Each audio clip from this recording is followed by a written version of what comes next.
We're on. Good evening, freedom fighters. Welcome to the last 12 Heats show for a wee while, because I'm going to be heading off to do a wee walk in another week and a half with some people that you may have heard of, and if you haven't heard of it, you're going to hear about it shortly. Everybody's going to hear about it. So this is going to be the last show that we do for a wee while, but it's going to be a really interesting one, because I'm going to let Mike tell you about it, because at the end of the day, he was the person behind it. Over to you, Mike. Dave, the walk theme is where I was taught a long time ago in business. If you're going to set out on a project, let's call independence a project, you've got to walk the course. You've got to look at the obstacles that are in your way. You've got to work out what might happen, what might not happen. I'll ask you a question. If you were looking at Scotland today as we speak, and you to look forward till, let's say, next May, because we know next May there's meant to be an election, how many things can you guarantee to me that will actually definitely happen? One. And I'll say there'll probably be a Hogmanay, right? Unless we're all in lockdown. If you then make up a list of all the opinions across, let's say, just across the Yes movement, across the SNP, across the ISP, the Alliance for Independence, what will definitely happen through that? The major thing for me is probably the inquiry that's going on at the moment. There's so much could happen between now and next May. It's very, very hard, other than offer an opinion, and it's guesswork. I think I've mentioned before that I run a very small, insignificant Facebook page. But on it, I've got a kind of logo, which is firstly establish the facts. So know what you're talking about. Be absolutely concrete about what you're talking about. And once you've got the facts, not the opinions, then start asking the questions. Now, we've called this 12 Heeds, the people are sovereign, a trial. So the first question that comes up is, right, who's on trial? And I'm going to give you three, maybe two suggestions for definite. Number one, I'm on trial. Number two, you're on trial. And in a way, everyone who is in the Yes movement is on trial. Up until the beginning of this year, I had a particular job to do for All Under One banner. Did it for 2 years, which was to arrange a team of people to stand in front of Manky Jacob. So if anyone's been on that march, any of the marches over the last 2 years up until January, I've watched you. I've seen you go by. And I've heard what you've shouted. You've shouted, when do you want independence? And you've answered, now. And that's the trial. Because the one thing for definite is it's not going to happen today. It's not going to happen tomorrow. And no one can guarantee it will happen after next May. So in a way, the fundamental part, Dave, and it's why you and I have agreed for a lot of different reasons that this should be the last show for a while, is it's perhaps the most important show that you and I will ever do. In fact, in my opinion, it is, no matter what comes after it, is the most important one. Because what's on trial is the independence of our country. And that, as we go through this, will be part of the discussion that we're having. Earlier this year in April, 1320 came up. If you and I went back to 1320, if we had a time machine and went back to that day, we wouldn't recognise what was going on in Scotland. I don't know what kind of state we'd be in, but we wouldn't be lords or earls. Similarly, if the people from 1320 came forward to the present day, they would not recognise Scotland in any way, shape or form. But there's a connection between 1320 and 2020, which I want to try and develop as a theme throughout this. It started, 1320 started the idea that the people were sovereign. that they could challenge the authority of whoever was set out to be their leader. That's still true today. There was an election last year, general election throughout the whole of the United Kingdom. End result, Boris Johnson was elected Prime Minister of this country. I know there's no supporter of independence that doesn't think we can't challenge the authority of Boris Johnson in that position. I know that for a fact. There's a question comes up as to whether or not we also believe we can challenge the authority of the First Minister of Scotland. Because if that is not true, then we haven't learned what in fact happened in 1320. And you've got quotes, Dave, from a law case which you've often used. How do we exercise? It's the thing I've always said through every show, the people are sovereign, but until you show that sovereignty, until you declare that sovereignty, until you stand up and say, I am sovereign and I exercise the power. I don't mean me personally, I mean everyone in the Yes movement. Until you show that in some practical way, it could be meaningless. Could I pass over to you, Dave, to try and maybe take that forward? We had a discussion, we had a list of things that we thought we could discuss in this show. We chose two examples. One relates to Martin Keating's, and the other one you've insisted has to do with something I've been doing in the background. Can you try and take us forward? Okay, right. Well, recently, everybody's aware the People's case for the Section 30 against the UK government. There was a thing brought out last week. There was a leak last week, shall we say, where what the Scottish government's position was on the Keating's case, which they have now stepped back from, but this was part of the closed record that shouldn't have been leaked. And it basically states that they believe that Martin Keating has got no right to bring this case because he's not an MSP. Which I find absolutely shocking in its ignorance as to where the sovereignty actually lies here, given the fact that Holyrood and the MSPs are about fifth on the food chain, and Martin, as a representative of the people, as it is in the case, actually is at the top of the food chain, higher than Westminster and higher than Holyrood. So basically, I find that particular statement was completely ignorant about Scottish sovereignty, or it denied Scottish popular sovereignty, which is even worse. Dave, on the screen is the exact words that the clip, the bit that wasn't meant to come out, and it just said, "It is not for the pursuer to attempt to stand in the shoes of those parliamentarians." And that's precisely what I meant earlier on, is that we have the right as sovereign people to question not just the First Minister. I'm not talking about her individually, I'm talking about the people who hold power.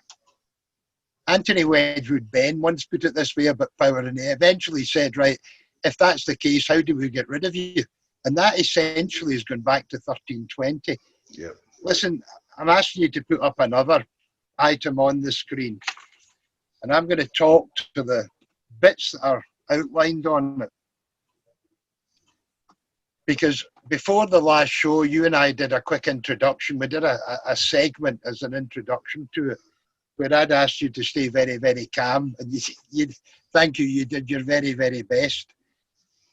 And at the end of that, I actually shouted out for, could I have one SNP MSP to introduce a bill? Now, why did I say that? It's on the page here, because also leaked was what was said by, I think, the Scottish government and certainly by the UK government. But this bit came from, sorry, take that back, Lord Advocate and probably the Scottish government. No member of the Scottish Parliament has introduced a bill to legislate for the holding of a referendum on Scottish independence, absent such an agreement. it then goes on to talk about filling in the shoes of the parliamentarians. Now, I don't take any credit for this, but I know 2 hours after I said, would one SNP MS please introduce a bill, we did actually have the First Minister say, well, we've got a programme for government and we're going to have a bill.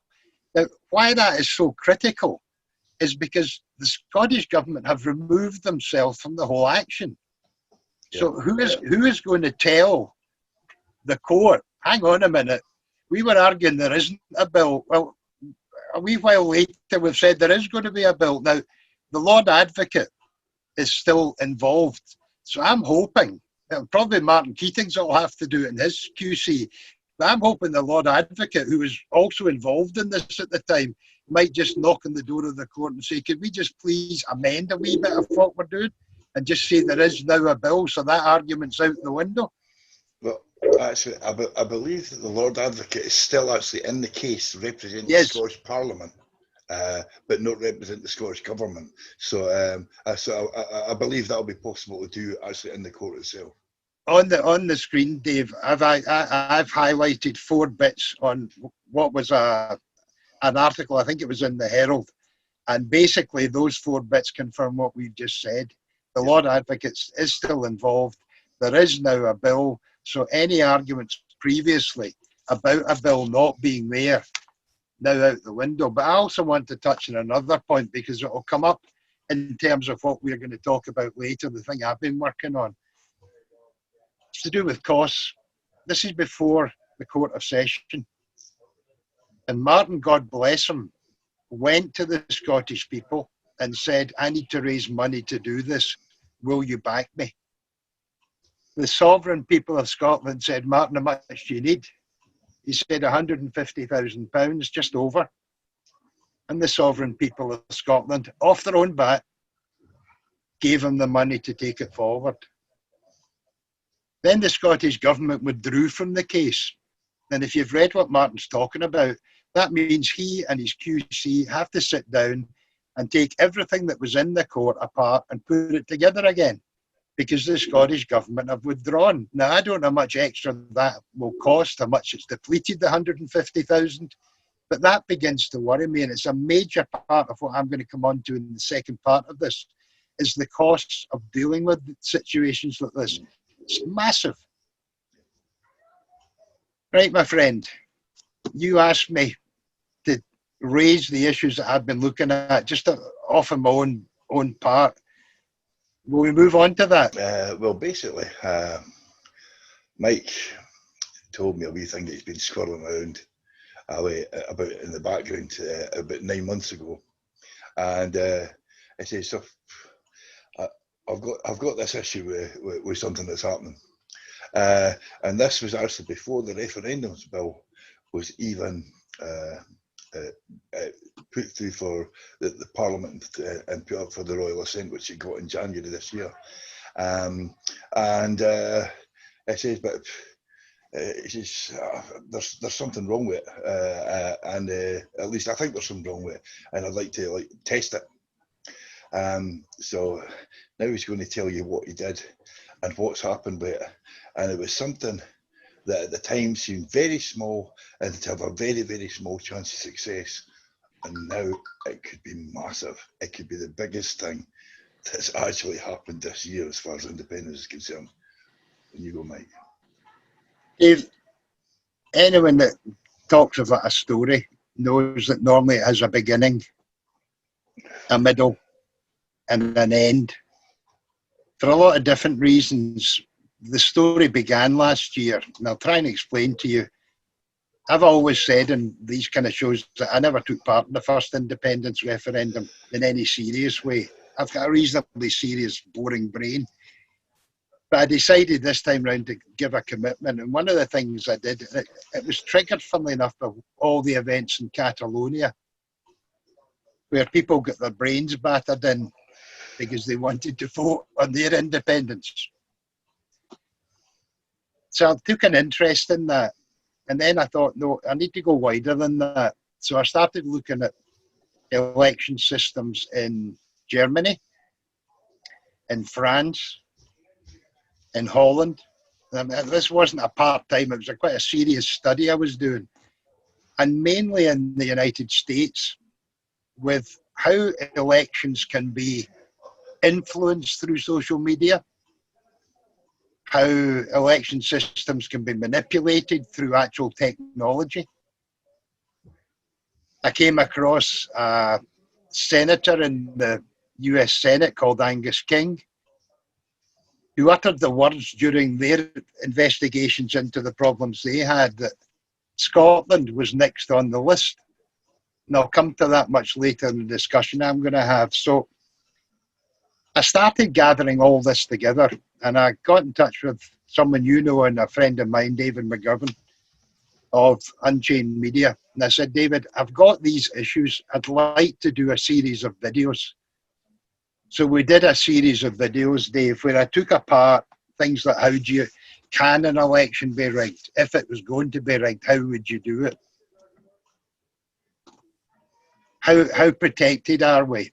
Easy example. Say this was the day after independence, Dave, right? I'll make two quick comments.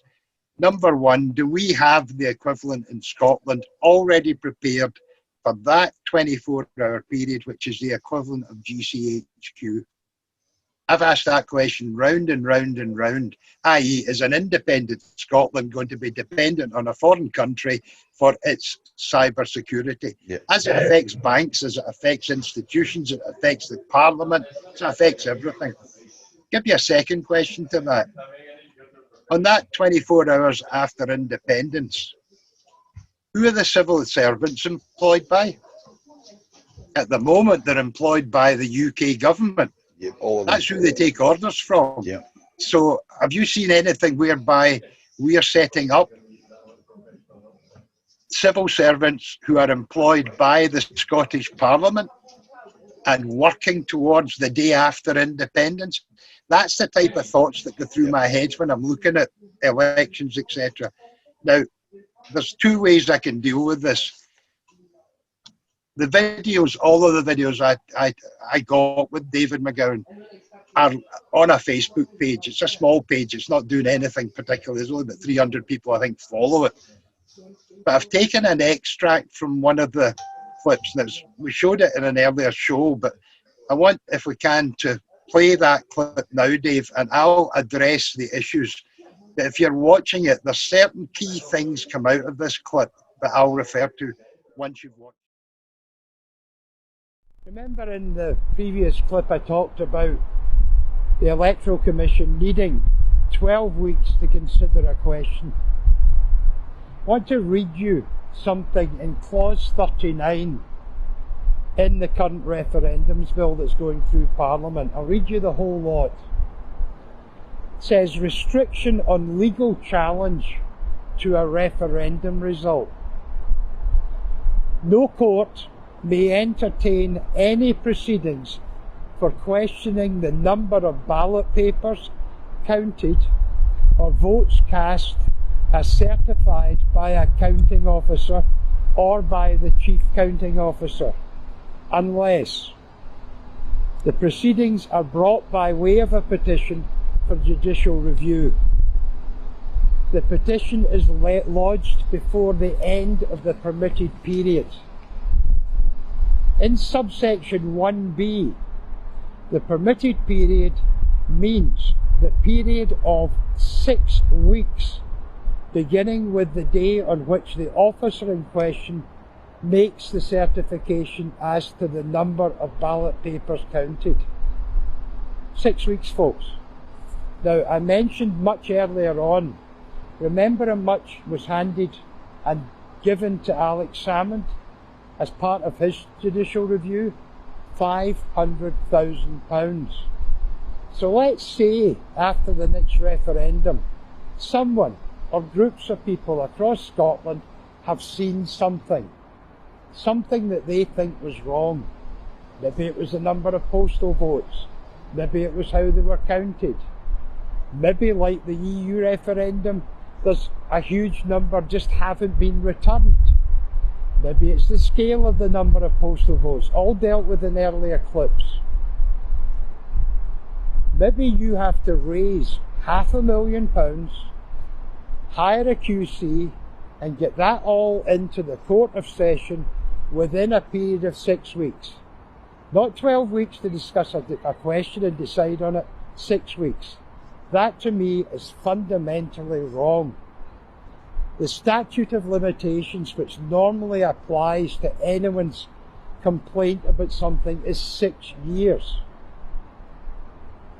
We need to consider as a yes movement asking our members of the Scottish Parliament whether they think any problem arising can be dealt with in 6 weeks.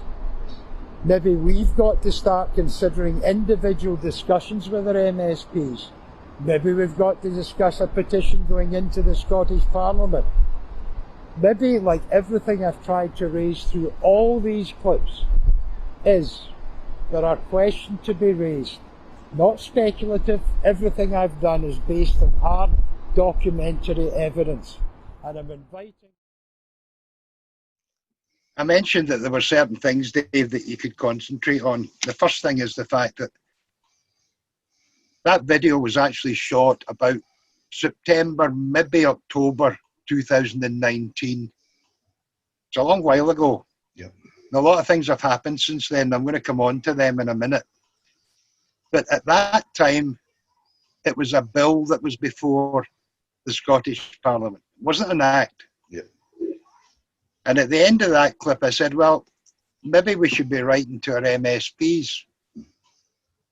That's what I did. I emailed my MSP, SNP, MSP. I spoke to Ben McPherson about it. I didn't get a reply. So I did it the old-fashioned way, the way my age allows me to do things. I typed a letter. And his office isn't that far from me, so I drove one morning and put the letter through his letterbox. And I thought, I maybe better do this a different way as well. I don't know if he's ill. I don't know whether he's away out of the country. So I copied the letter through to the Scottish Government, to the ministers at the Scottish Government, and said, I've got a problem with this. I think you've got a problem with it. You get an instant reply, not an instant, but fairly quick reply from the correspondence unit who say, look, your letter's been received. It'll be passed on to the person dealing with it. You'll get a reply maybe within 20 days, if it's thought necessary. So nothing, right, within the 20 days. So I thought, right, okay, let's remind everyone that this could be serious. So I sent reminders to my MSP and to the ministers at the Scottish Government. Still nothing. Now, back to the clip again. Contact your MSP, or maybe what we've got to do is a petition.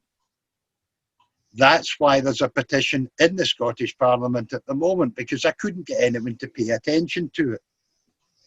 The second thing to watch in that clip is the timescales mentioned. The 6 weeks, as you've correctly put down, was amended to 8 weeks. I'm going to come on to how that happened. The third thing is the cost, and that takes me back to Martin Keating's position. We've got £150,000 for him. I mentioned £500,000 for Alex Salmond. Go and speak to Craig Murray and ask him whether or not he's running up a bill in legal expenses. That's all there. The other thing to note in that clip is I make reference to the statute of limitations. Much later in what I'm going to say, that's going to play a key part in this. But everything I did is based on hard documentary evidence. I'm not voicing an opinion. I'm saying, look, I think we've got a problem. We should be looking at it. Here's where the change took place, Dave. That's hard documentary evidence. This is from notes that are prepared for the Petitions Committee by the clerk to the committee.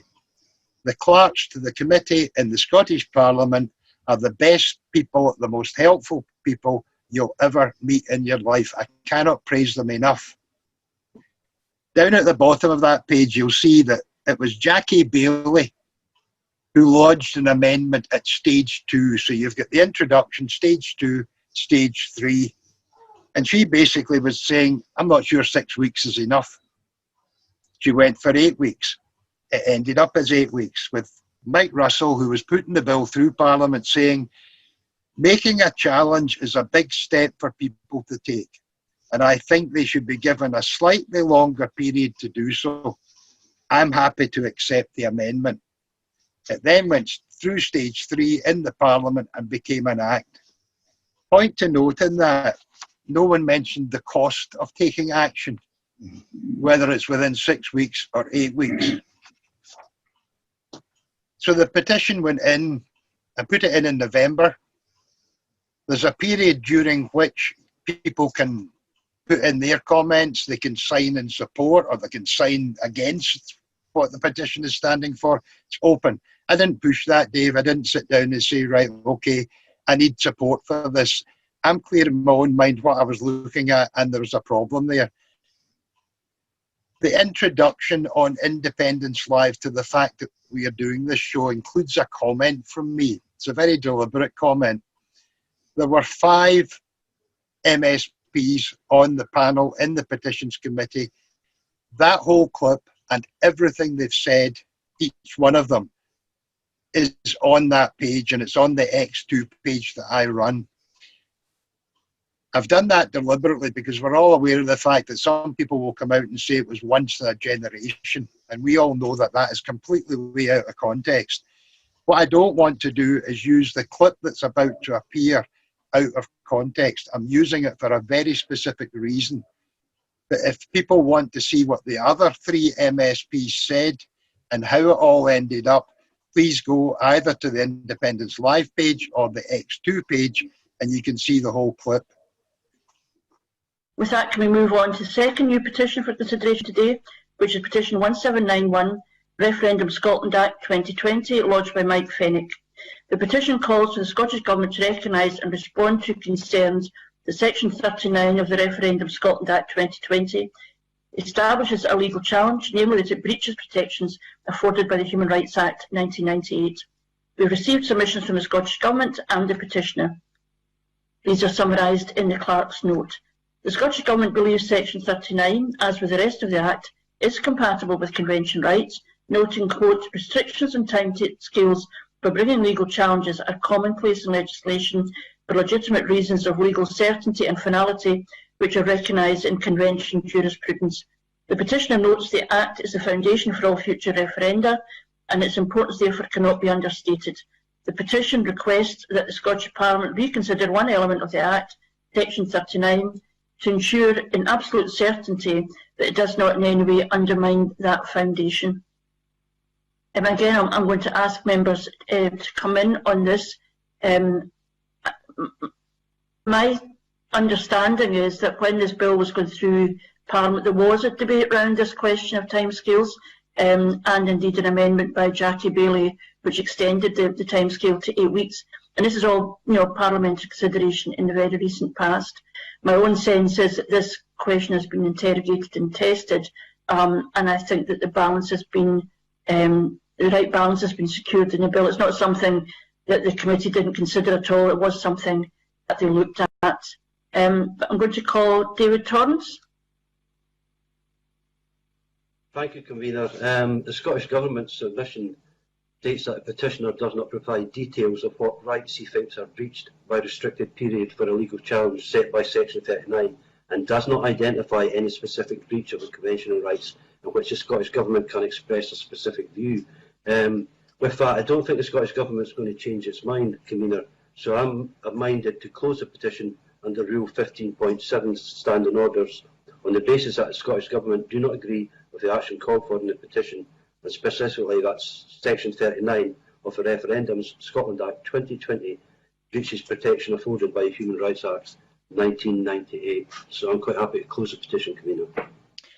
I want to draw some things out of what you've seen in that clip. Number one, Joanne Lamont says that the matter was interrogated and tested. That's what I'm questioning. David Torrance says, and I don't know whether he's reading a note, to be fair, I don't think he is, but he could be, that I did not provide in the petition any details of where contraventions of the Human Rights Act might have taken place. He also stressed, I think this was a comment from him, that he doesn't think there's an earthly chance of the Scottish Government changing their mind. But the point I'd also ask you to know in the discussion is there's no mention of costs mentioned. Okay, we've now got an 8-week period.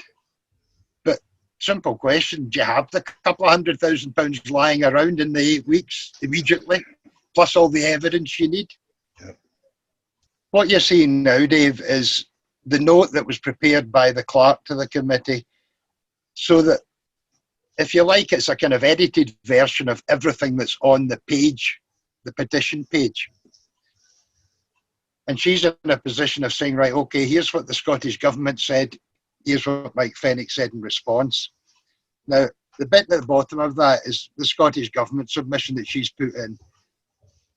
It confirms what David Torrance just said. The submission highlights that the petitioner does not provide details of what rights he thinks are breached by the restricted period, and does not identify any specific breach of convention rights on which the Scottish Government can express a specific view. I'm going to try and show you whether what David Torrance said and what that document says is actually accurate. Is it the truth, the whole truth, and nothing but the truth? What I've put up on screen is an extract from the actual Petitions Committee page in the Scottish Parliament. If anyone wants to take a break at this point because they're fed up listening to me, go and have a wee Google, go and have a drink, but Google PE Peter Edward 1791 and you can see the document I'm using. And basically I want to draw your attention to something. At the bottom of the page you're looking at, you'll see that there's a date, and it's in March 2019. And above that, it's got my name there, and above that, you'll see a whole load of legal cases quoted. Not one, not two, not three, not four, a whole bundle of legal cases, all to illustrate that when you're dealing with the Human Rights Act, you've got to be very, very, very careful with what you're dealing with. Also on that page, you'll see slightly further up, the submission from the Scottish Government, the one I just referred to, where they say I didn't give any legal details. That was in August. So my legal details were listed in March, and yet I'm being told I didn't do anything like that. About 5 months later, I then have a right to reply to that, and I have done that. I'm stressing the fact I'm working from documentary evidence, Dave. This is not opinions. I'm offering my opinion on it, but this is the evidence. First item I've highlighted, I'm going to read it all. The petitioner notes this places a time limit of 8 weeks, so I'd updated my position, during which such a challenge may be made, and creates a financial consequence in that any such challenge is by way of a petition for judicial review in the Court of Session.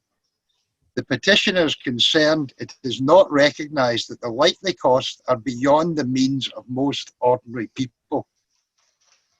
A point which I don't think was ever raised in the committee stages in Parliament. I don't think it was mentioned by any of the MSPs in the Petition Committee. It wasn't mentioned by the clerk to the committee. It's fine. You've got a period of 8 weeks to do an awful lot, but one of the main things you're going to have is a wallet full of money. And that is important. It's the second reason, and I'm going to refer to it more than once in this, at the very foot of that page, and it extends over, but I'm just going to deal with this. In the submission that is shown on the earlier page that I made in August in response to the government, I said, look, start having a think about the Human Rights Act. Let's say at the moment, let's use two examples that everyone in Scotland at the moment knows about. One is the Gender Recognition Act, and the other one is the Hate Crimes Bill. Let's say the Scottish Government decided to have a referendum on gender recognition or on the Hate Crimes Bill. Any objection to those referenda that I'm dealing with in the round would depend on which one you were arguing about. The objections for the gender recognition would deal with certain aspects of the Human Rights Act. The opponents or the people criticising the Hate Crimes Bill would raise an entirely different agenda as to what they were objecting at. So when the Scottish Government, and I'll come on to this in great detail later, sit there and say, Mike Fennick didn't tell us what he wanted to argue about. The answer is it's totally dependent on the context.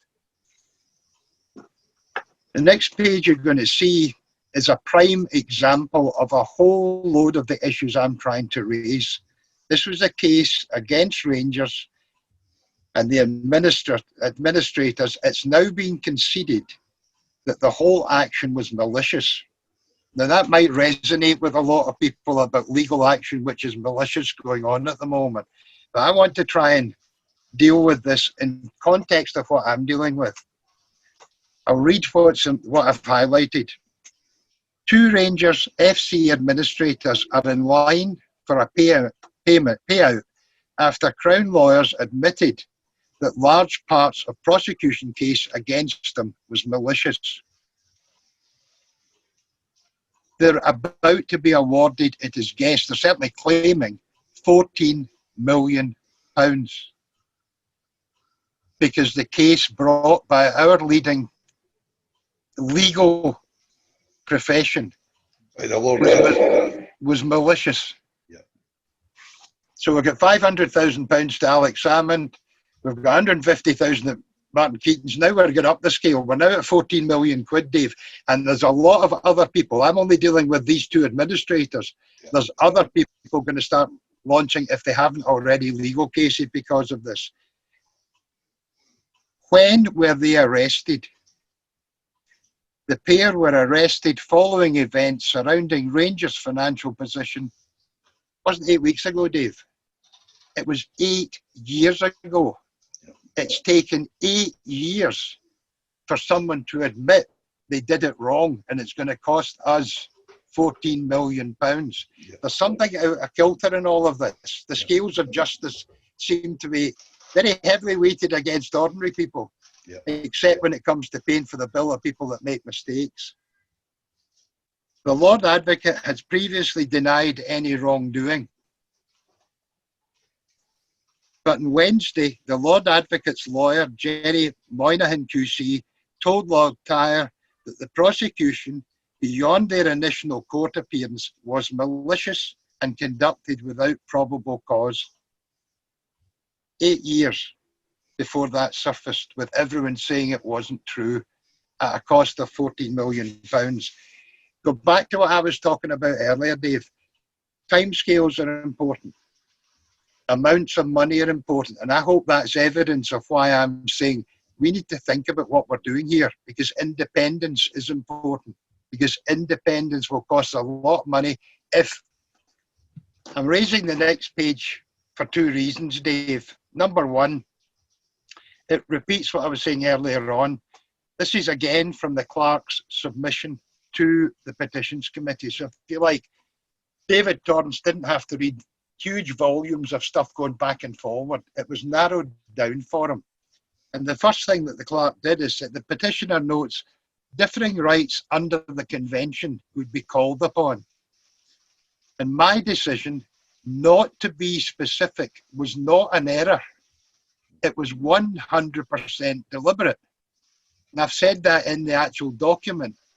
I can't see the future. I don't know what case is going to be brought, but I do know the Human Rights Act can be challenged for all sorts of different reasons.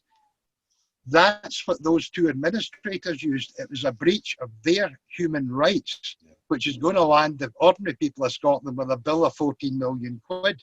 It was the Human Rights Act they used to establish that position. I've raised this page for a second reason, because the clerk summarises the action before the committee, what they are invited to consider. One is that the petition should just be closed. That's it. Talking rubbish, ignore it. That was what David Torrance was suggesting. The government's not going to change its mind, close the petition. Now that's not true of the other 3 MSPs, which is why I qualified that you should watch the whole thing. But what the clerk said in addition to closing it was to write to the Scottish Government to seek their views on the detail provided in my last submission. She also suggested to write to the Law Society of Scotland to seek their views on the action called for in the petition. That is what was finally decided, Dave. I want to put that in just now, but I want to leave it aside for a while. I'm going to say to you there's a missing option.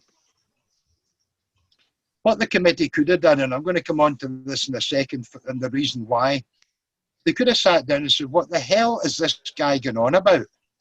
We're saying he hasn't put in details. We've now found out via the clerk he has put in details. Well, that contradicts what the Scottish Government have said. Maybe there's more to this than meets the eye. Why don't we call him in and ask him to give testimony? I'm an ordinary person, Dave. I'm one of the sovereign people. Yep. Scales, no, it goes to the Law Society. Yep. Will the Law Society say, maybe we should find out what this guy's going on about? Maybe they won't, maybe they will. That's why I said when you're doing a story, there's a beginning. I've dealt with a lot at the beginning. We're now at the middle. I don't know what's going to happen next, except for one thing. I'm going to try and provide the Yes movement, anyone watching this show, with the evidence that I would have presented to the Petitions Committee, and if asked, I'll present to the Law Society. And if any member of the Scottish Parliament or any member of the Scottish ministers wants to see it, they can watch this show. That's why I said, Dave, this is possibly the most important show that we could put out. One of the research bodies in the Scottish Parliament, not every MSP, I don't want to make a joke about this, I'm quite serious, not every MSP is up to speed on every subject that will come across, whether he's on the committee dealing with a specific subject or not. So they rely very heavily on a thing called SPICE. It's the Information Centre, and the document you're looking at is the SPICE document, and if you go to the petition page, you'll see it there. It was produced fairly early on, before the Scottish Government got involved, before I responded to it. And I want to read what they've said. Now remember, the document that was produced for the referendum in 2014 was written in 2013. The First Minister has always explained it as the gold standard. If you watch the whole clip, not the edited bit that you've watched earlier on of me speaking with David McGowan, you'll see why I refer to that, because I reckon what happened was a civil servant took the gold standard and just simply translated it into the referendums bill that we're now talking about. But here's the danger in that, and it's what SPICE recognised. I'll read the whole part of this, David, because it's so significant. The European Convention on Human Rights provides a framework within which the Scottish Government and all other public bodies must act, and is given legal force in Scotland through the Human Rights Act 1998 and the Scotland Act 1998. Under the Human Rights Act 1998, all public authorities in Scotland must act in accordance with the Convention rights in everything they do, everything they do. The Scotland Act places a specific duty on Scottish ministers and the Scottish Parliament, so it's everyone, Dave, to act in accordance with the Convention rights. Now here's the problem. As such, acts of the Scottish Parliament must be in line with the ECHR. The effect of the Scotland Act 1998 and the Human Rights Act 1998 is that Scots law can be challenged and declared unlawful, brackets, struck down, close brackets, in the Scottish courts if it does not comply with the Convention. We now have the referendums, brackets Scotland Act 2020. My argument is we need to reconsider one tiny part of that. It's called Section 39, because if we don't reconsider it, there is a possibility, and I'll show you why in a second, there is a possibility that that act can be struck down in its entirety. And because of the nature of what Mike Russell put together, that may be a fatal danger. I'm going to use Nicola Sturgeon's words when I introduce the next part, before I introduce it. Everyone will have heard Nicola Sturgeon say this. Now, most people will relate it to Section 30. I relate it to what I'm talking about. Any referendum has to be legal, has to be constitutional, and it must be beyond challenge in the courts. Beyond challenge. There mustn't be any doubt whatsoever that the thing is watertight, built on foundations that can't be shaken. Next page we're looking at, Dave, there's two highlights. The first one is the critical one, and I'm going to read it again in relation to what I've just said. Scottish Parliament, Scottish Government ministers are responsible for making sure that this is watertight, that there is no chance it can go wrong. There's a very important reason for that, and this is what I want to read. The Act is not itself established to enact a specific referendum. And these are Mike Russell's words, and if you go on to the actual petition page, there's words from Spice which explain this even further, but I'll try and make it simple. What Michael Russell explained and said to Parliament was the Referendum Scotland Act 2020 is there to establish a high quality set of rules, that's his words, for all future referenda. That is the gold standard by which it must be judged. In my submission, the last submission I made, I used an analogy. Now read this. It is the first domino. Should it fall under any challenge at any time, all the other dominoes must fall. That follows. So let's say that in the programme for government that Nicola Sturgeon has just announced, she brings forward a referendum. That referendum will be based on the high quality set of rules that Michael Russell has established. That's what the Scotland Referendums Act is dealing with. Here are the rules. She'll fit it into that. Now, I'm not going to divert into Section 30. We get a date. She's promised that we'll include a date. Pick any date you like. We all go out and we vote yes. And it's a massive majority for independence. We've won our independence. Until someone picks up, there might be a flaw in the original Referendums Scotland Act 2020. That's what I'm warning about.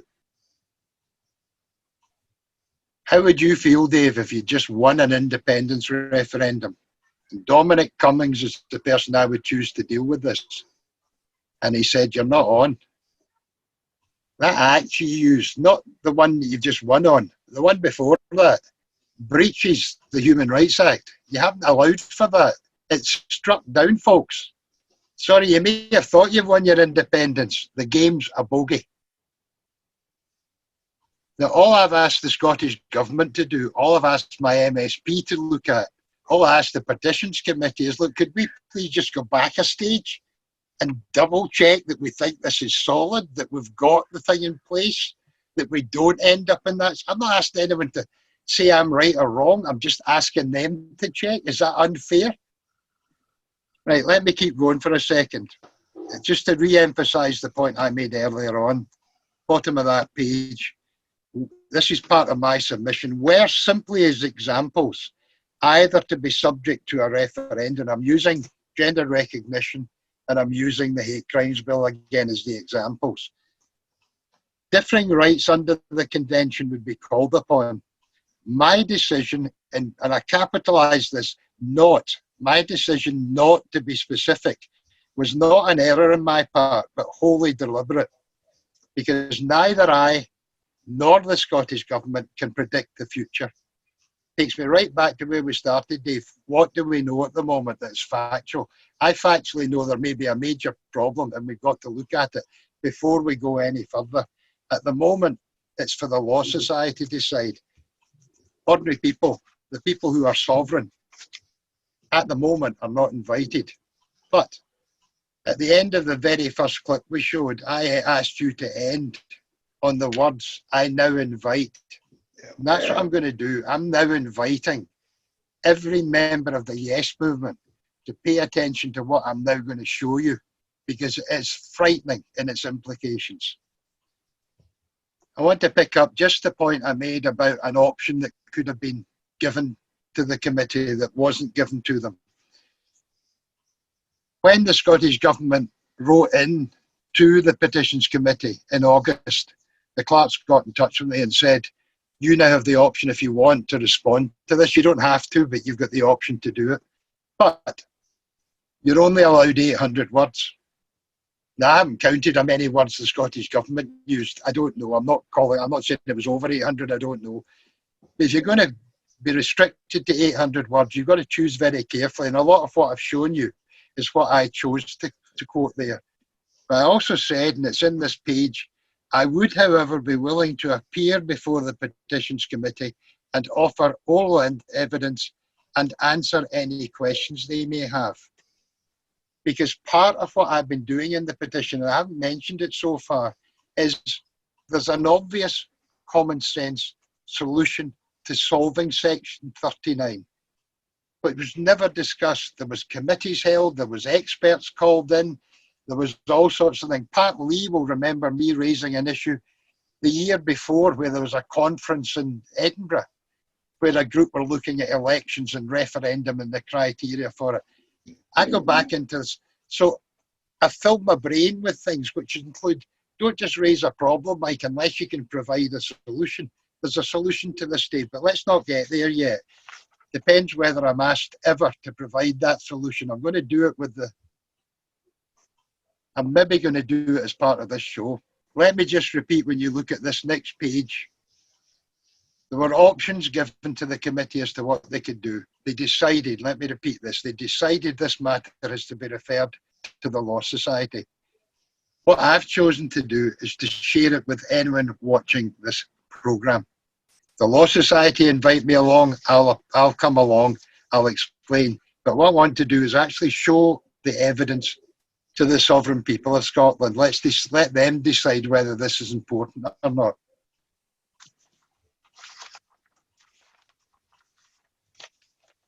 Don't be frightened by the next item you see on the screen in front of you, Mr. Johnson. Boris Johnson may be going to get sued for not doing something. Let me read it. MPs are pushing for Russian interference inquiry, threatened to sue Boris Johnson.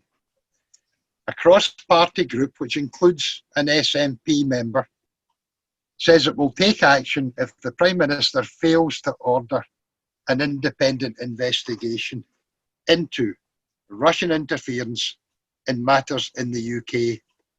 At the bottom of that page, it reads, "A cross-party group of MPs is threatening to sue Boris Johnson unless he orders an independent investigation into Russian interference in recent UK elections and the 2016 Brexit vote."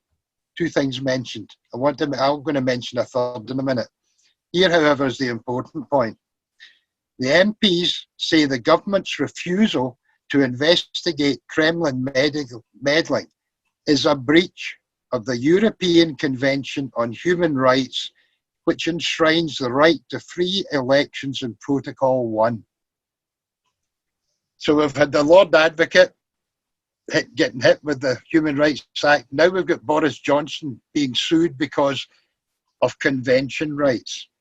Here's a funny thing. I'm going to come on to a third instance, which is very important. I'm going to use another article for it. But I want you to ask yourself, who else could be sued about Russian interference? Who else could MPs be threatening to take legal action against?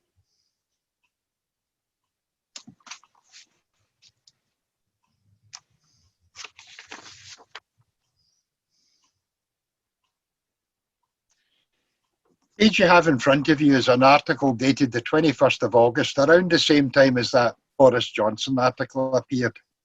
It's an article from the Herald. So available in Scotland, MSPs, government ministers could have read it. You could have read it.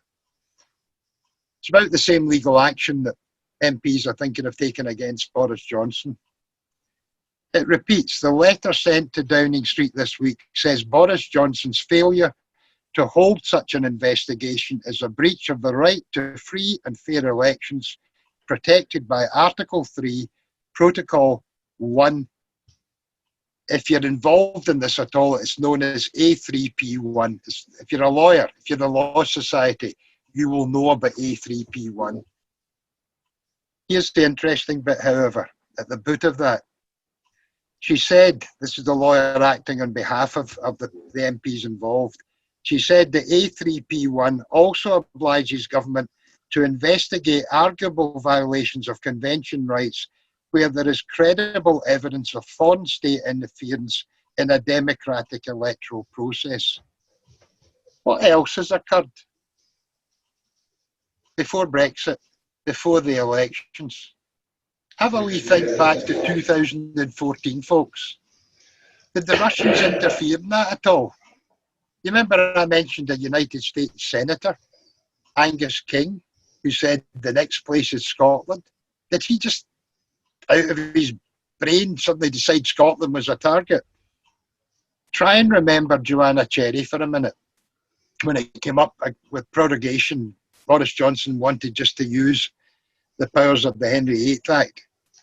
She sat down, and God bless her for doing it, and said, "Can you do that, Boris?" And she took him to court. That cost a bundle of money. So how many times have we got to deal with bundles of money? At the moment, we're not fighting for independence. We're fighting for the future of all the lawyers in this country. Remember Joanna Cherry. Translate that back into Martin Keating's, what I'm talking about just now. Is there evidence that the Scottish referendum in 2014 was interfered with in any way by Russia? The answer to that question is yes, there is. And it came from the Intelligence and Security Committee of Parliament. And it was issued on 21st of July 2020. It's very important that you remember that date. Let me read 2 paragraphs from the next page, which is part of that report. The whole report's online if you want to go and read it all. I'm picking it for Scotland.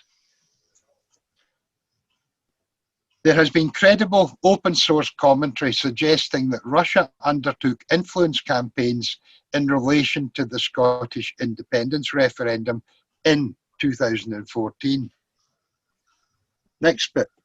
For example, it was widely reported shortly after the referendum that Russian election observers had suggested that there were irregularities in the conduct of the vote. On the next page, I want to go down to the bottom. This isn't over, folks. There's a note in the whole document. We note that the DCMS, Department of Culture, Media and Sport, Select Committee has called on the government to launch an independent investigation into foreign influence, disinformation, funding, voter manipulation, sharing of data in relation to the Scottish independence referendum in 2014. Have the Scottish Parliament done any investigations into any of that? Boris Johnson's about to get sued because he didn't. Is Nicola Sturgeon about to get sued because she hasn't? I don't know.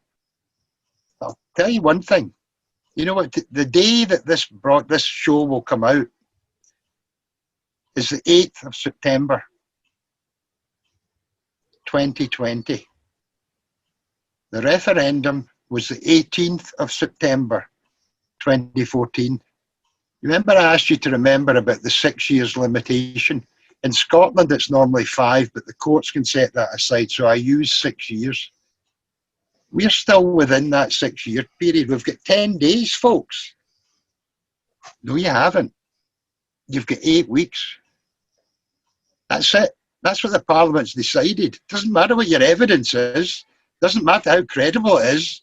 Doesn't matter that it's being used to destroy independence. You've got 8 weeks.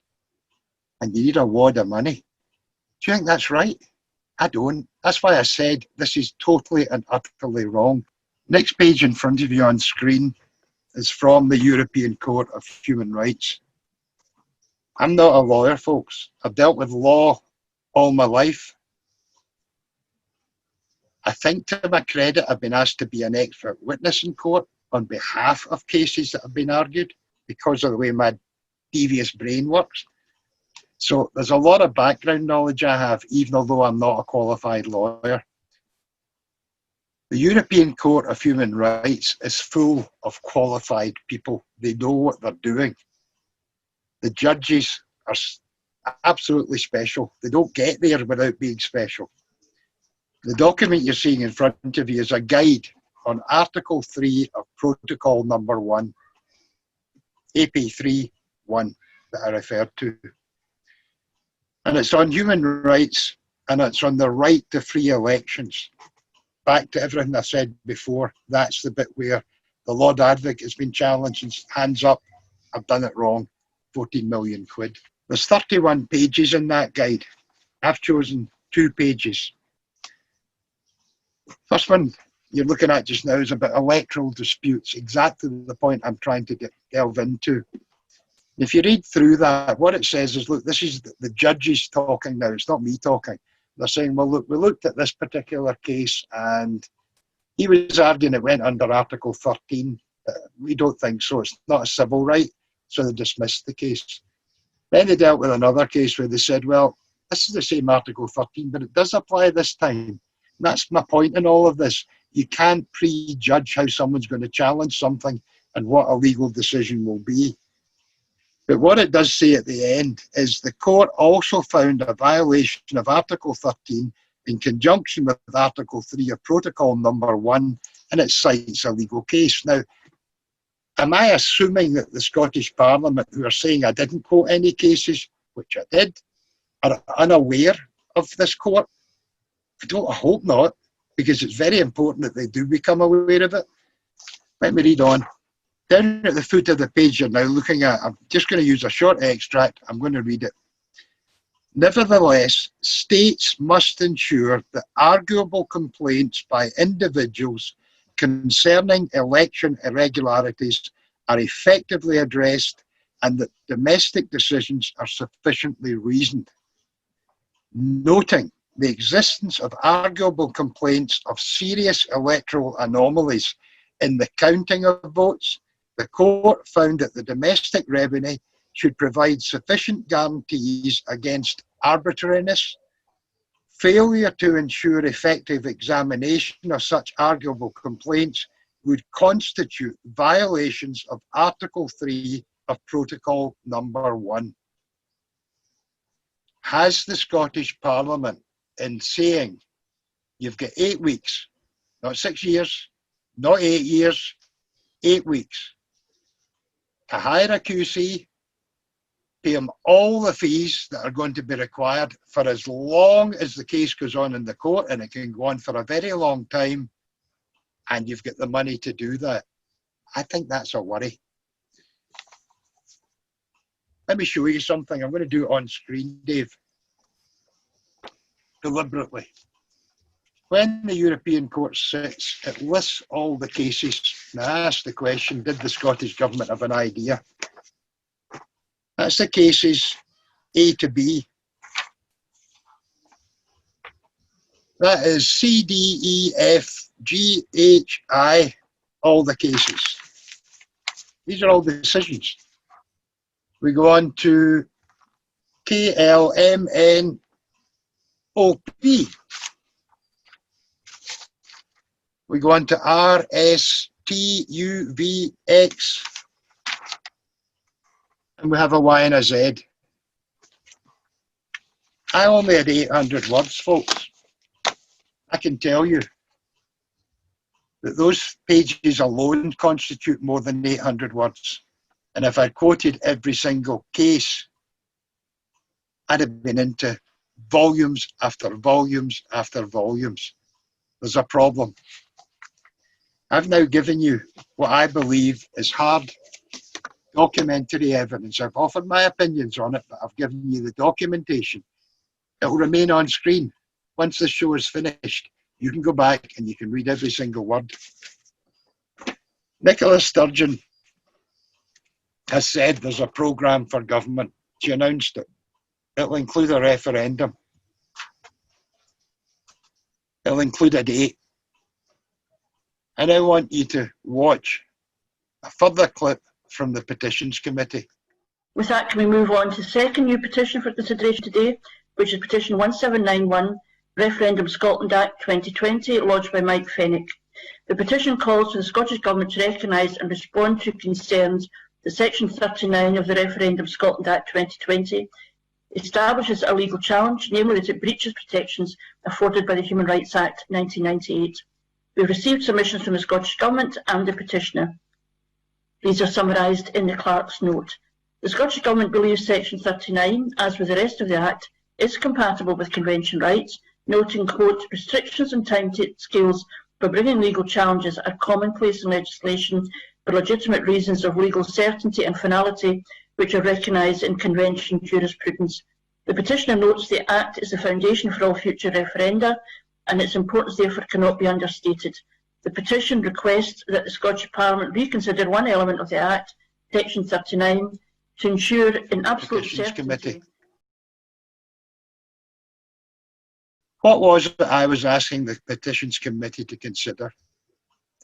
That they should refer one bit of the whole Act back into the Parliament to create absolute certainty that there wasn't a problem with what they put forward, so that at some future date, someone in the UK government, after a successful Scottish independence referendum, couldn't come back and say, sorry, the whole game's a bogey, it's struck down. That's my worry. I'm now passing it over to you. You are the jury, the Yes movement. You're the sovereign people. Maybe you write to your MSP. That's what I started with a year ago. I hope you get an answer. Maybe you write to Scottish ministers. I hope you get a reply. Maybe you get in touch with the people on the Petitions Committee and say, hey, we've just seen someone say he didn't do it, and he did do it. We've seen evidence that you didn't ask to see. Maybe you should ask him to speak to you. I don't know the answers to that. There's a story. It has a beginning. It has a middle. That's where we are. You, the jury, have got to decide what the end is. Thanks for having listened to everything I've said. I hope you find it is as important as Dave and I decided to bring it into the show. But there's something more important than that. Go back to where we started. I mentioned that the folks back in 1320, different circumstances in their time, different world, left a small legacy that we've got to learn from. It's now our time to think where we are now. We all want independence for our country. We know the reasons for that. Doesn't mean it's going to be perfect. Nothing is. But perhaps if we take action on questioning the authority of our Parliament over the question of the Act that they have produced, perhaps that is a sign that the people who are sovereign are exercising their sovereignty. Maybe although David Torrance thinks the Scottish Government won't change their mind, let's find out if they will. Let's find out if sovereign people ask them to change their mind and understand why they're asking. We leave a legacy, not for us, but for generations to come. There is a need, in my opinion, not for an equivalent of the House of Lords in an independent Scottish Parliament, a country who is calling itself independent, but a way in which the sovereign people's voice can always be heard. They can establish the facts and then they can question authority. Because if that doesn't happen, folks, Boris Johnson rules. That's what happens just now. Boris Johnson decides what happens to us. We can't influence it. That's the whole point of Scottish independence. When do we get our voice heard? Dave, there's a last page to go up. I'll leave it. It's something I posted on my wee Facebook page.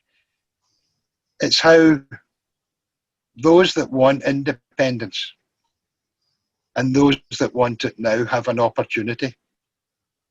They can have independence. They can have it now. Even if you're the most loyal supporter of Nicola Sturgeon, think of what would happen if she sees hundreds of thousands, potentially millions of sovereign Scots signing the covenant. There's far more of us than exist, and I'm not knocking it, within the SNP. That's our opportunity. We don't have to wait till next May. We can do it now. Dave, I'm going to totally and utterly shut up. Thanks for being so patient with me. Thanks to everyone that's listened. Over to you, my friend. So basically, this is what Mike has been busy with for the last 9 months, and I've been following it, and it's been starting and stopping with COVID happening. And sometimes you think, oh, they're just going to sweep it away. And to be perfectly honest, a couple of days ago when he said it's got through the petitions committee, I thought, whoa. Even though he said it was by the skin of his teeth. And I think that this time we've got is going to give us a chance to take it a bit further. But what we're going to do is but by the time you are watching this, I'm going to have contacted maybe 5 or 6 people like from across the Yes movement, and we're going to basically do a live show right after this. So when the 12 Heeds logo comes up, it's going to go off, and then shortly after that there's going to be a live 12 Heeds, in which case we're going to be asking people who've watched this, who'll just have finished watching it now, to come on and give their ideas about that, because at the end of the day, we are sovereign. We are sovereign, and that is the power we have. They can say they don't want to listen to us. Yes, they can, but I mean, they could have said to Michael this time, he put his thing in at the Parliament. It's had to get through the clerks first, and then it's got to get through the petitions committee, and then it's got and it's had to go through Spice. It's to go through all these different things, and it's to go through everyone, and now it's going to Law Society. We don't know what they're going to say, but it's important that if they make a decision that can affect this Act, which has been passed by the Scottish Parliament, that it's made with all the information. Mike has just given you all the information that nobody else asked for. So we're going to be continuing shortly after this. I don't know exactly how the technical things are going to work, but it'll take maybe in the next 5 minutes, we're going to be going live. And on that show, I promise to not speak an awful lot. I'll answer any questions, Dave, but I'd rather leave everyone else to start forming their opinion. Only the last thing I would say just now, there's only one thing at stake in all of this. This country's independence. It's worth talking about. Absolutely. And it is your human right. And we'd like to thank you for tuning in for the last couple of months we've been putting these on. As I say, there will be more 12 Heeds, but they won't be for a while, because Mike's got a load of his other stuff to be doing, and I'm going to be away up to doing a walk down the West Coast. So we'll see you all shortly. Thanks for tuning in. Bye all.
Good evening, people.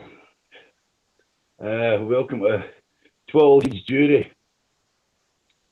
The evidence has been laid, and we now have a people's jury who are going to give us an idea of what they think about this. Just to go back over a wee bit of thing there. It's the referendums bill is something we've waited for a long time. The Referendums Act as it is now, but there may be a wee hole in it that could have the whole act struck down after a positive referendum. So, like tonight, we're joined by Mark Hurst, former journalist. Sorry, former STV journalist. Sorry, he's still a journalist. Susan Stewart, who I go back quite a long way with, and Stephen Stocks for Stand Up for Scotland. Welcome to the To All Kids. Have any got any what was your first impression of the broadcast we've just done? Oh. Hi. Stephen, you on? You're on, Mark, I think. I mean, I think this is a really important debate because it's interesting. Obviously, the timing is quite interesting. Joanna Cherry has done a lot of work on this, as you'll be aware. You know, a challenge to the Supreme Court during the prorogation of the Parliament by Boris earlier, kind of set things in motion in terms of re-establishing this fundamental difference in terms of the law, which originates obviously in the 1320 Declaration of Arbroath. It's the foundation stone of Scottish legal system, which establishes that we, the people, are sovereign. There have been various cases over the years that have demonstrated this. I mean, one of the things I would say in terms of the parliamentary process, it is quite cumbersome, as Mike alluded to there. You know, you go through various stages, and it is an accomplishment to, you know, get some views from the Law Society, etc. One of the things I'm kind of skeptical about is the kind of political aspect of it in terms of just the makeup when it comes back, because there will be a response back to, Michael, correct me, but there will be a response back to the Petitions Committee. Is that right, Mike?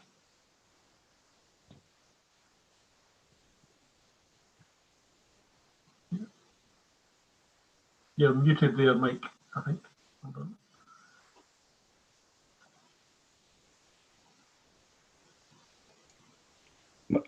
Mike, you're muted. I've unmuted myself. I decided I'd said enough. Right. Basically, Mark, the first thing I expected was for the clerks maybe to come back to me and say what the decision was, that it was going to the Law Society. I haven't. That's just under a week. I haven't had that confirmation, which surprises me because I did praise the clerks, and they deserve praise. They're very, very good. I don't know what will happen next. I'm assuming that the Law Society will be given information. I don't know what quantity of information. That's why when Dave said, would you do what I've asked you to do, Mike? I said, right, I will. What I've done deliberately, and it's the opposite, if you like, of what's going on elsewhere, where no one is providing information that they promised to provide. Now, without digging into that too far, what I decided to do was, okay, boring as it might be, a lot of speech from me that it might be, here's what I think is the problem. And I think it's a serious problem. It needs to be resolved. Will the Law Society take the same view? I don't know. I honestly just don't know what will happen and the time scale it may take. I just don't know. I mean, I suppose I wouldn't be surprised if the Law Society comes back in favour. Obviously, there's been a number of prominent lawyers over the years who have they're quite precious about the fact that Scotland has a very distinct, independent, notionally independent legal system. Although questions about the quality of a legal system generally, but I think that's more down to the actions of, as Jock Thompson QC once described, the institutional corruption within the Crown Office rather than the wider justice system as such. But so I think you should get a warm response from the Law Society. That would be my impression. I'd be very surprised if they didn't. Depends whether they get all the information I'm trying to put forward. I'm not making too much of an accusation of it, but when you're told that you haven't supplied information to do with challenges that can arise, when in fact 5 months earlier you'd listed them, that worries me. Just will that information go over in a format that is actually complete? I don't know, Mark. That would be at the moment my worry, and why I did what I did tonight, which is if people take an interest in it, it can become a talking point. People can decide whether they write to their MSP. If you do watch the longer clip of the whole petitions committee, one of the MSPs said, yeah, I'm worried about it as well because constituents have been in touch with me about this. So it's not just me. Maybe I've had an influence on people because of what I've done in the past, but I'm hoping that MSPs become aware of the fact that there could be a problem.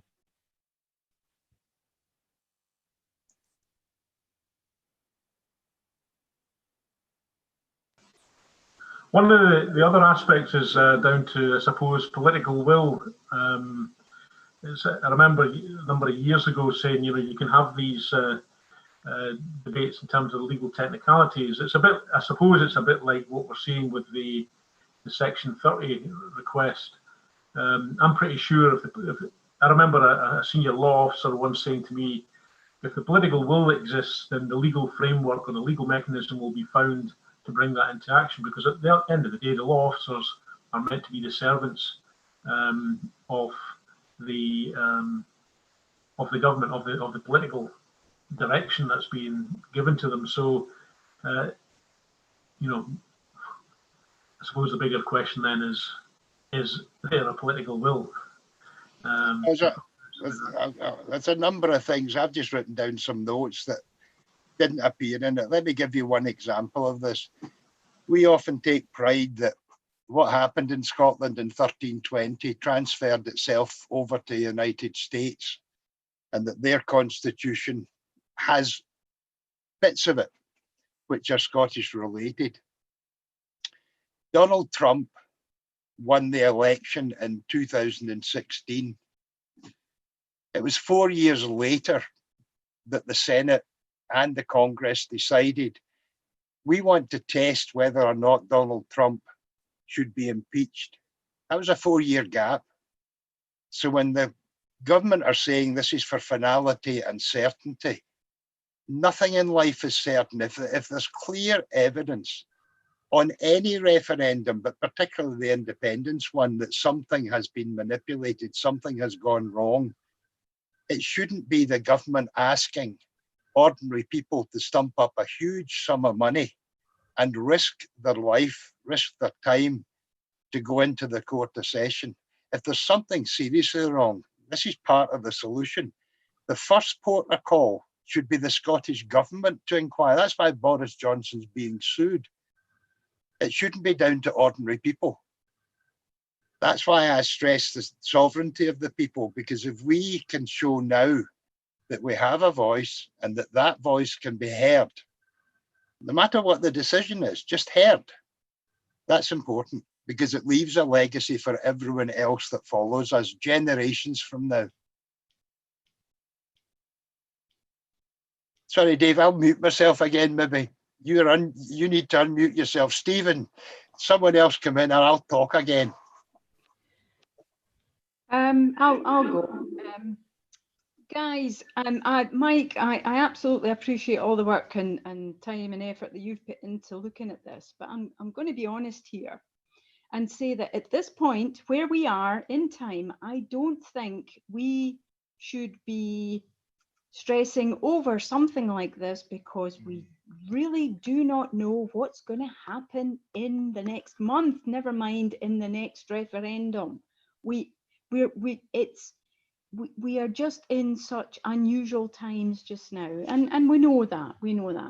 So I'm not even certain we're going to have an indie ref with this administration and the SNP. If the SNP get in again in 2021, I don't think we're going to get an indie ref even then in the next 4 years after that. But, you know, let's assume that we still have that same First Minister. There's a possibility we might not have the same First Minister. Will the next First Minister go the indie ref route? There are other routes to independence, as we know, and we've all read them, haven't we? Say we do go by the indie ref route, say we go by the Section 30 route, Westminster could trip us up in a number of ways. It doesn't have to be Section 39. They could just produce a law, a random law that says no country in the 4 nations is allowed to hold an indie ref. That would be a scuppered, you know. So I just feel that, you know, we're stressing over something that's so far away. It's so far away. It's not tangible yet. You know, I know, you know, we have to also remember that there is no bill that's been passed by Nicola Sturgeon. All she stood up and said was that she would prepare a draft bill, and she said that she would, what have I written down here? She said that she would make the case for independence. So she's not even saying we will draft a bill that will give us an indie ref date.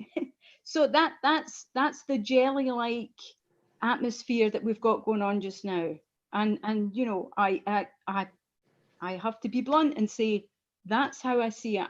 I don't think we can stress about what a possible Section 39 could do to us when we have an archaic government in Westminster who could just produce a Section 522 tomorrow that says that everybody in Scotland has to stand on one leg for 3 months if they want an indie ref.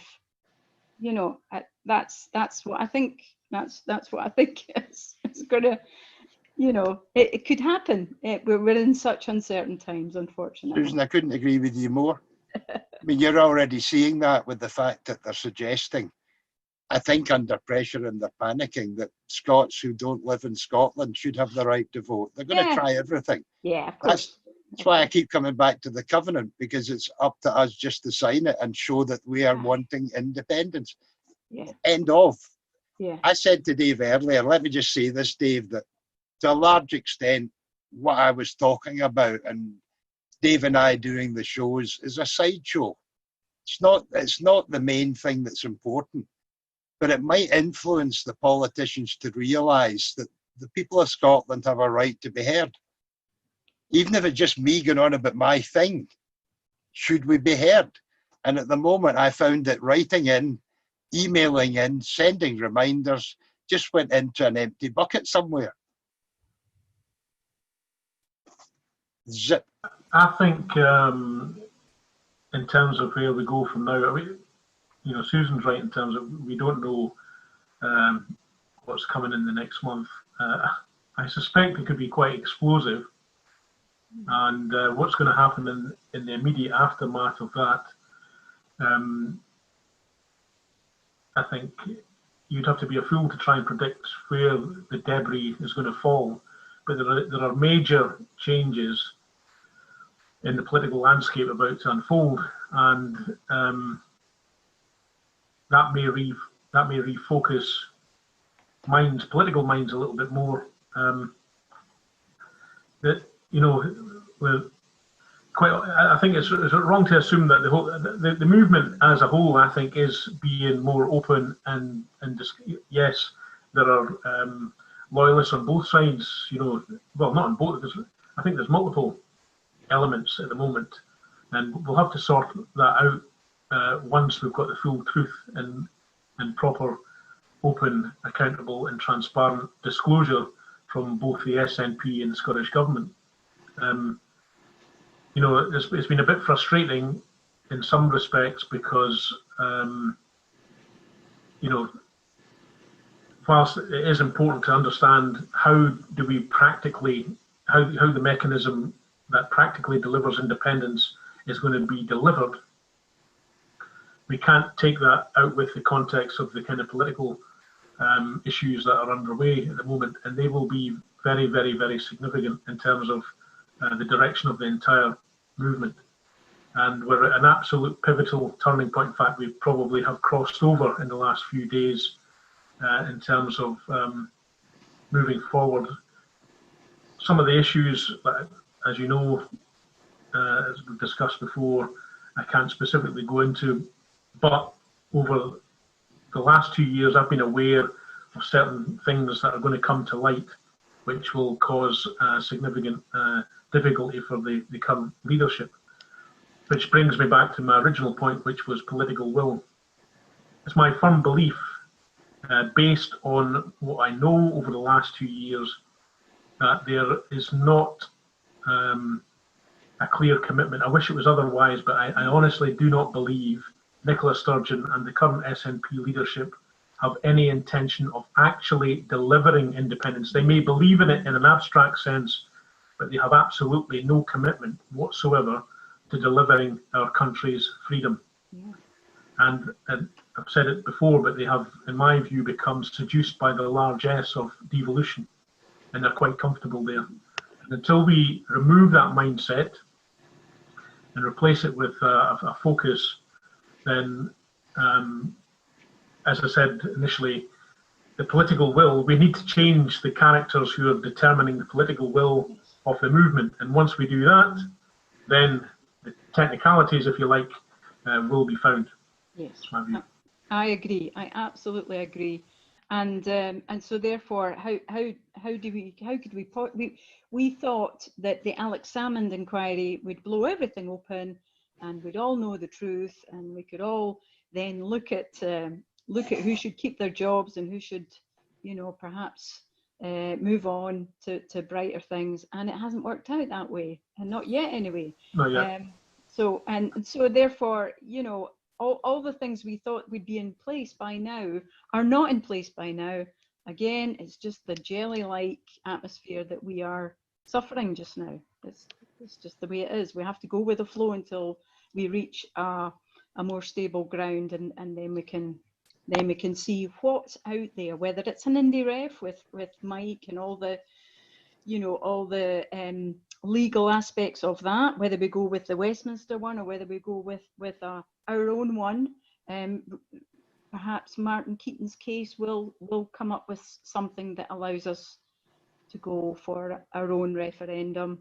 But yeah, I think if it all depends on who's our leader in terms of SNP leader, and whether the Yes movement gets its own leader or leading group as well.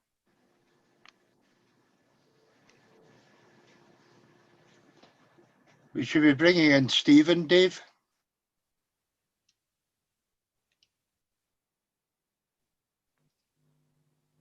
We'll need to unmute.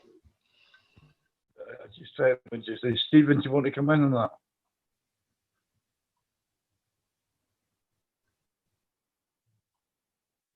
Absolutely.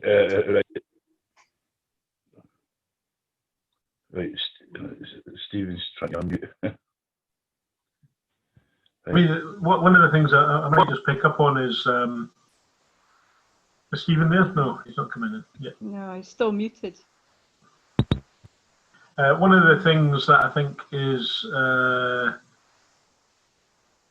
you know, worth consideration as well. I mean, you know, there will have to be a coming together of the movement. I mean, the divisions that have existed over they've emerged over the last 2 years will have to be addressed at some point. But we won't get to that point of addressing them until, in my view, we have full disclosure, full truth, and full accountability about what's actually gone on. I mean, Leslie Evans today during the parliamentary cross-examinations claimed that her words that we may have lost the battle but we've not lost the war was misinterpreted. I'm not entirely convinced of that myself, but we need to get that sorted out first, and then we can move on to the practicalities. It's quite peculiar.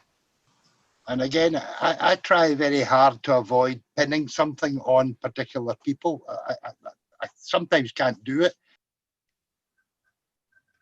Oh, you've gone on to mute, Mike.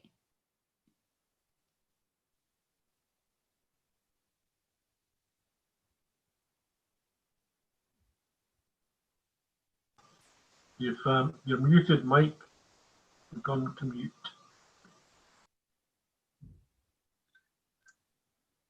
I think Dave's muting me deliberately. Don't blame you, Dave. I've had my say. What I was saying, I don't know when I was cut off, but basically there's a paradox between John Swinney saying, I'm not providing this information because it's not in the public interest. And we're all sitting outside as the public saying, hang on a minute, John, we're interested. We need to know what the facts are. So I come back to the statement I make. Once we get the facts, you can ask the questions. But if you haven't got the facts, and we're being refused an awful lot of them, you're right, Mark, some will come out in due course. That will throw turmoil into a lot of situations. It's crucial that the yes movement come together. That's why I keep coming back to the covenant. I don't think for a second the covenant will flow without hiccups, without hitches, without problems. But that's up to us to solve them. But it's where you can unify a statement from the sovereign people of Scotland. We want our independence. You don't have to wait till next May for that to happen, irrespective of whatever else goes on. Come back to the comment. I stood in front of people and watched them walk past shouting, what do you want? Independence. When do you want it? Now. The covenant is there now. We've lost Stephen, I think, Dave. I'm hoping that the march will give a little publicity to the digital covenant. Because as such a lot of people just don't understand it. The Yes Day account on Twitter is very proactive and very good. But he keeps calling it a different name every time he posts. I was trying to pin him down to use one phrase, whether it be blockchain or whether it be digital covenant, whether it be the people's covenant, or just pick it, or the Ethereum. That's another one. Just pick a phrase and let's stick to it. I did a small post, Susan, which was, if you're having difficulty understanding the word blockchain, then think of it as your fingerprint. Yeah, it's unique. Yeah, it defines who you are. Nobody can alter it. And that really is what a blockchain is about, is creating a unique identity that no one can muck about with. And it leads on through the covenant to the thing called the People's Assembly, which is the bit that I think is actually more important than the blockchain bit itself. That's your entry point. Thereafter, it leads on. Had the SNP adopted it and said, oh, great, imagine these people doing this off their own back and creating this fantastic resource, then I think we all would have known about it. But unfortunately, they haven't. And so therefore, it's up to you guys to put on your boots and walk 500 miles to try and give it a bit of publicity. So good on you. Well done for doing that. Did you see what Pete Wishart said earlier on the night? I'm blocked from Pete Wishart. Oh no, he was on Mark McNaugh's program on Independence Live tonight. I had to switch off after 10 minutes. He actually said, "Oh, you seem to have better weather out in Spain than we have here in the UK." I thought, among other things. Stephen, are you with us now? Finally. Well done, my friend. Hello. Can we have your thoughts, Stephen, and what you've watched, what you've heard, and the situation generally? So what happens if they have to change a bill? Does it not get cancelled? Well, it's already passed.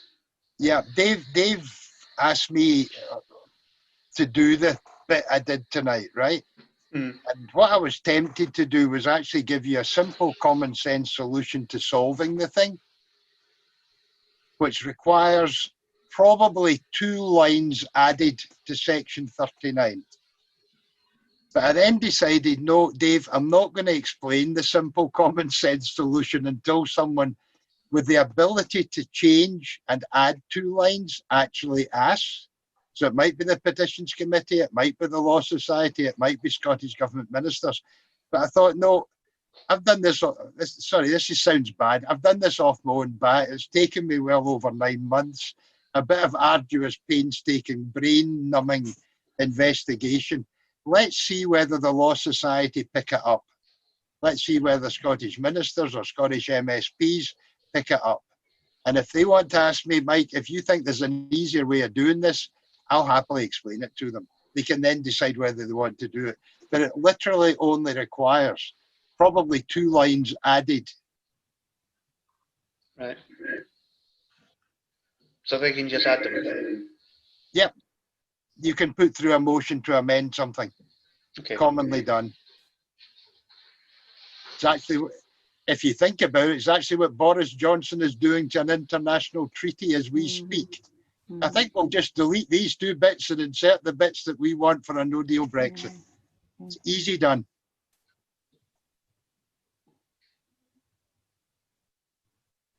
One of the things in terms of the Petitions Committee as well, it's probably worth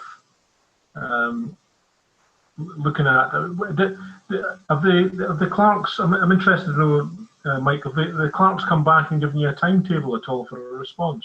No, that's what I was mentioning earlier, Mark. I don't know, it was maybe an assumption on my part when the Petitions Committee decided we're going to send this to the Law Society. I imagined the clerks would, they told me, listen, you can watch it on Parliament TV, which is what I did. But I imagined, for the sake of argument, I wasn't there that day, they would send me an email simply saying, the Petitions Committee have decided this is going to the Law Society. That hasn't happened, so I don't know. I'm as ignorant as anyone else as to what happens next.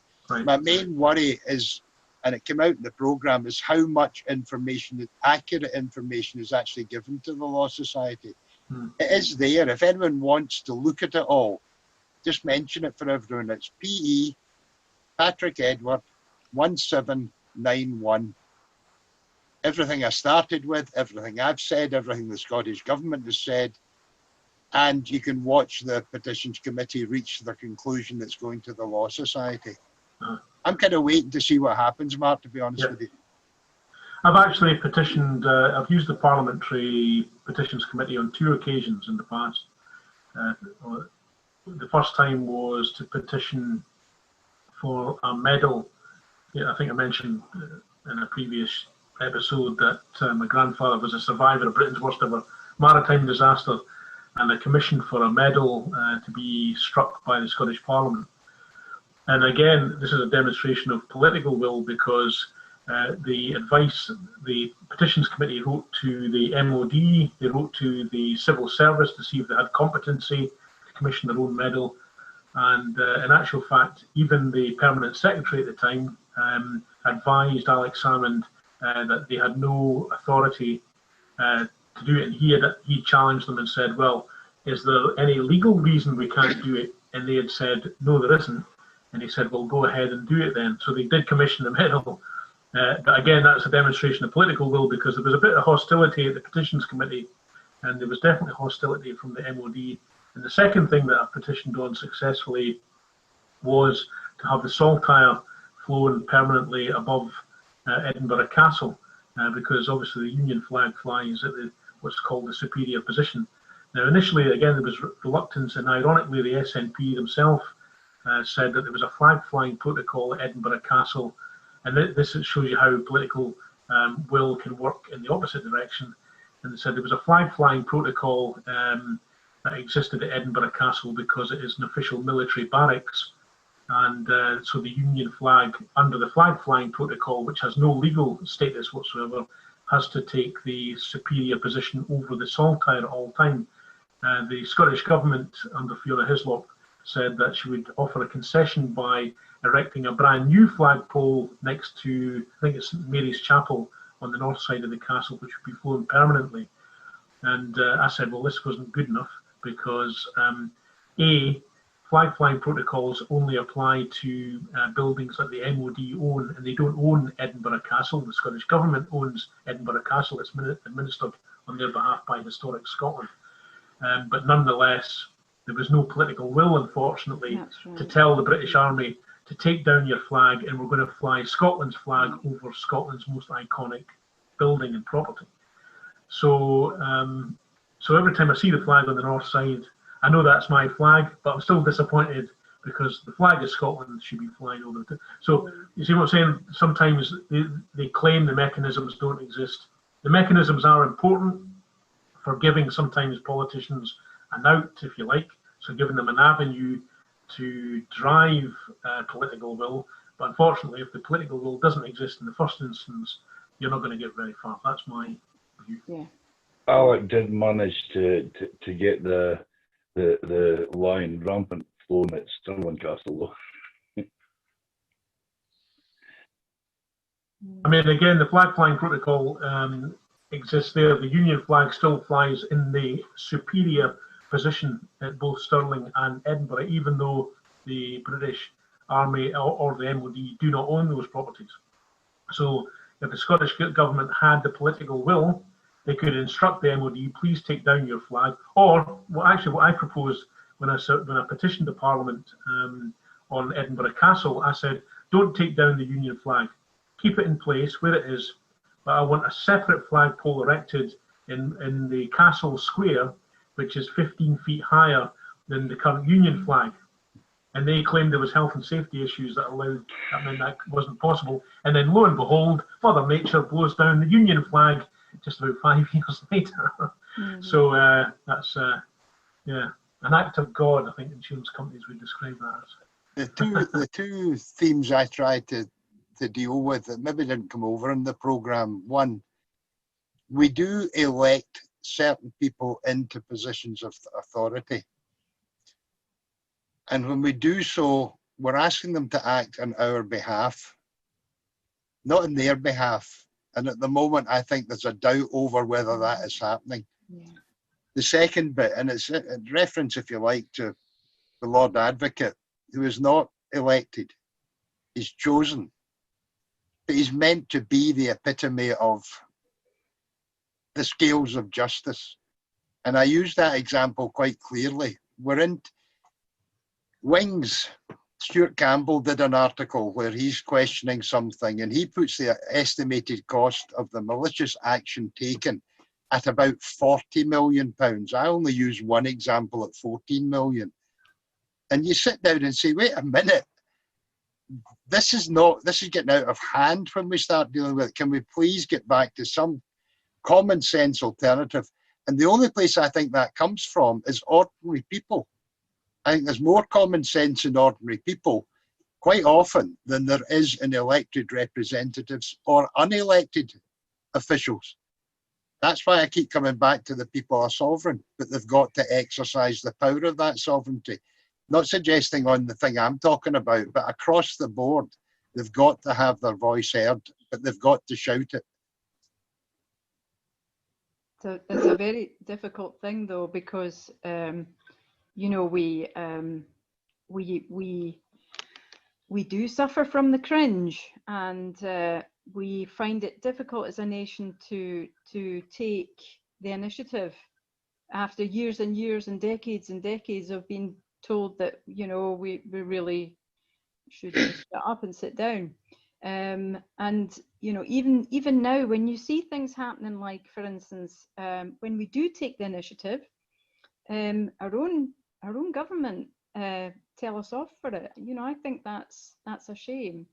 And for instance, the people that went down to the border and campaigned at the border during the pandemic, our own MPs took a pop at them for that and said it was disgraceful and all the rest of it. And Martin Keating's, when he went to the bother of putting his own house up before he crowdfunded the first 40,000, his own house was put up, you know, as an surety, because he felt he was right to go for this court case. And the SNP and quite well-known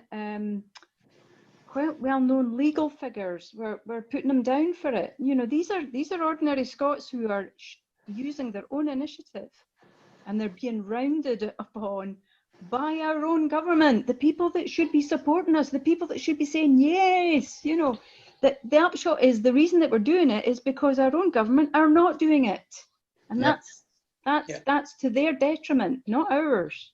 So yes, it's easy for us to sit there and say, oh, you know, the people should be doing stuff, we should be getting out there, we should be doing this, we should be doing that. We're not being backed up. Nobody's backing us up. Absolutely nobody, not even our own government, not even the SNP.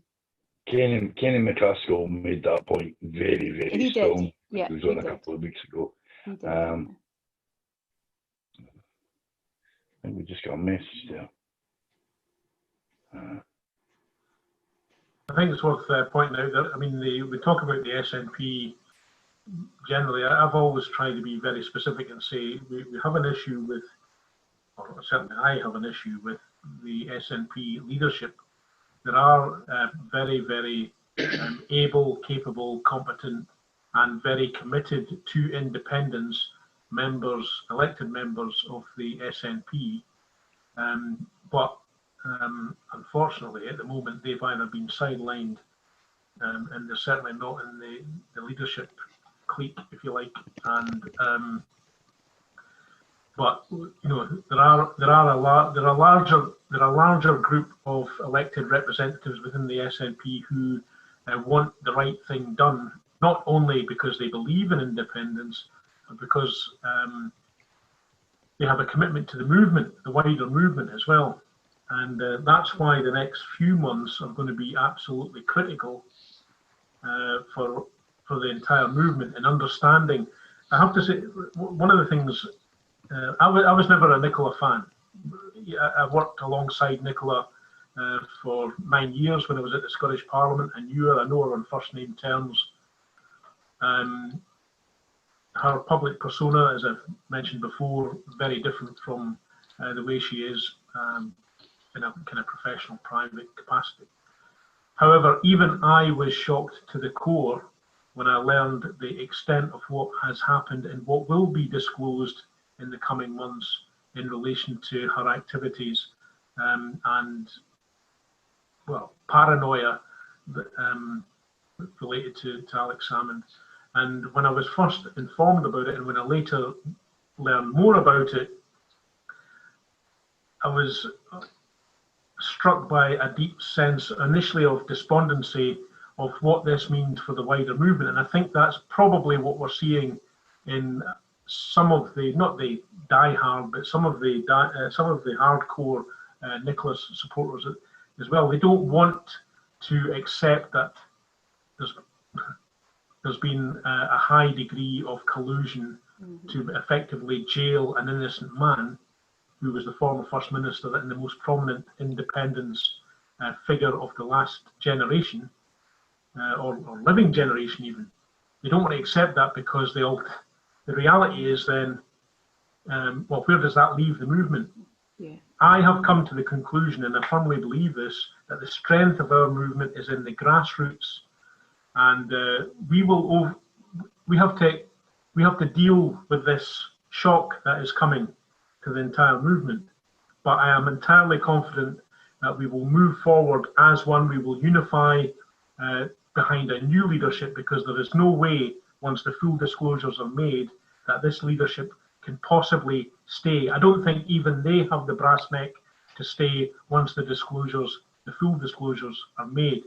And I'm confident that once that happens, And we've identified, I'm not saying Alex Salmon will be the figure that will lead that. I have no idea. But I'm pretty sure a leadership will emerge that is absolutely committed to independence, and that will take our movement forward. And we will secure independence far, far quicker than we will by waiting for devolutionists to wait for the fruit to drop into their laps. That's my view. Follow up on that, Mark. So. Yeah.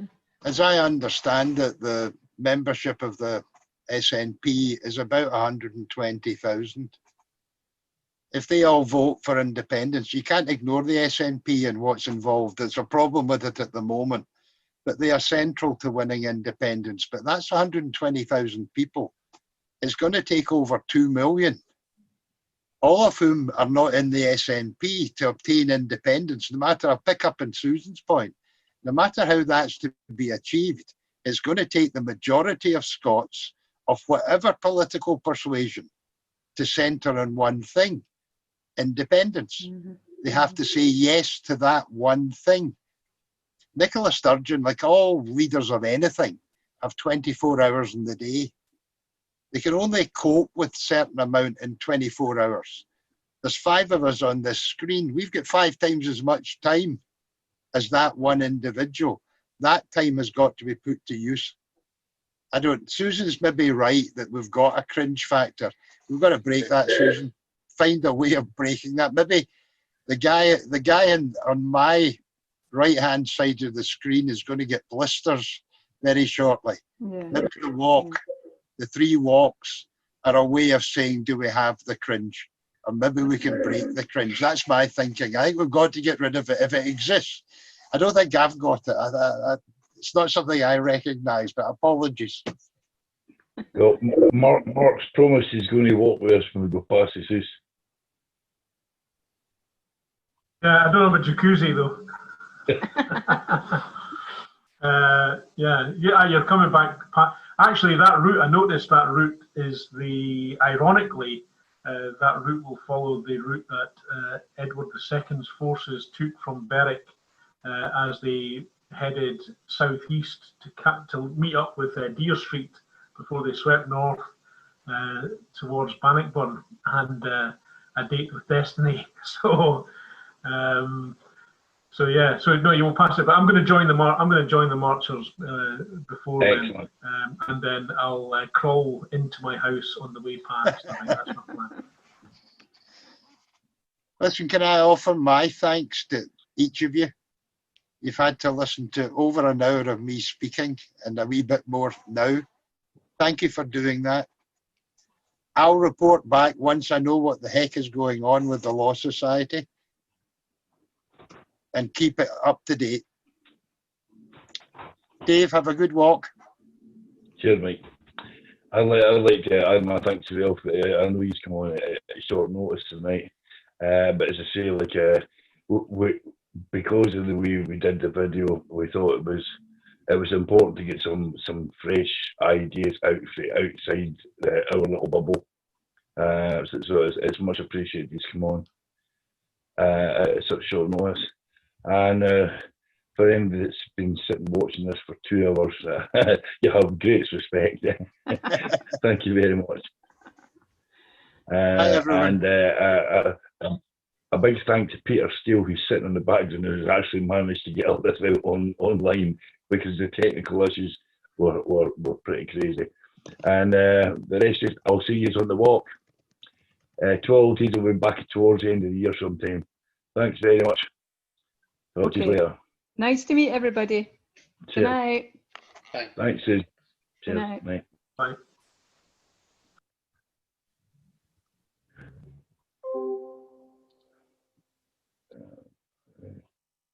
We did. Okay, we're offline. Sure. That's us more. Excellent. Thanks a lot.